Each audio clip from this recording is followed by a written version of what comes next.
نحمده ونصلي ونسلم على رسوله الكريم اما بعد فاعوذ بالله السميع العليم من الشیطان الرجیم بسم اللہ الرحمن الرحیم۔ بھائی پہلی گزارش اور التماس یہ ہے کہ دین کا بیڑا غرق کرنے والے جو مکتبہ ہائے فکر ہیں، جو مسالک ہیں، ان کی بنیادی جو ریزن بنی ہے وہ فرضی سوالوں پہ ہے کہ سوال کو فرض کر لینا۔ سپوز ایسے ہو جائے، اگر ایسے ہو جائے پھر کیا ہوگا، اگر یہ ہو جائے تو پھر کیا ہوگا۔ تو مجھ سے جب بھی سوال کرنا ہے میرے کسی بھی بھائی نے، تو وہ سوال ریزنیبل ہونا چاہیے، حقیقت پہ مبنی سوال ہونا چاہیے۔ غیر حقیقی سوال وہ بنتا ہی نہیں۔ اب اس میں میں وضاحت کر دیتا ہوں۔ بھائی پوچھتے ہیں کہ اگر رات کو احتلام ہو جائے، صبح سحری میں آنکھ نہ کھلے تو بنا سحری کے روزہ رکھ لے تو روزہ ہوگا؟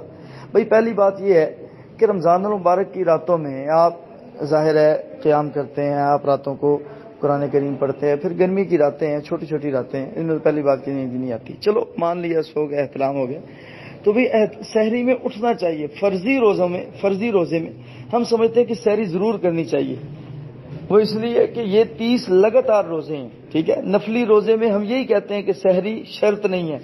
فرضی روزے میں جناب ہم یہ سمجھاتے ہیں اپنے بھائیوں کو کہ 30 روزے ہیں، ہم کہیں گے کہ سحری شرط نہیں ہے۔ ایک بندہ رات کو 1:30 بجے کھا کے سو جائے گا، نہ وہ فجر پڑے گا، نہ وہ اشراق پڑھے گا، نہ وہ قرآن پڑھے گا، اور وہ ڈھیری بھی ہو جائے گا اگلے دن زور سے پہلے کیونکہ اس نے رات 1:30 بجے کا کھانا کھایا اور کھانا بھی ٹھیک سے نہیں کھایا۔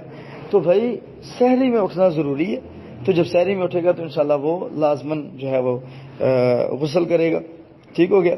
اس کے باوجود اگر وہ سحری کے لیے بھی نہیں اٹھتا تو میرے خیال اس کو خود غیرت کر لینی چاہیے کہ وہ جو ہے وہ نہ رکھے تو زیادہ بہتر ہے، چونکہ نیت تو گزشتہ رات کی ہوتی ہے، تو نیت اس کی سحری کے وقت اٹھنے کی تھی، اب وہ اٹھ ہی نہیں سکا، سحری کھا ہی نہیں سکا، تو روزہ تو اس کے بعد اس نے رکھنا تھا۔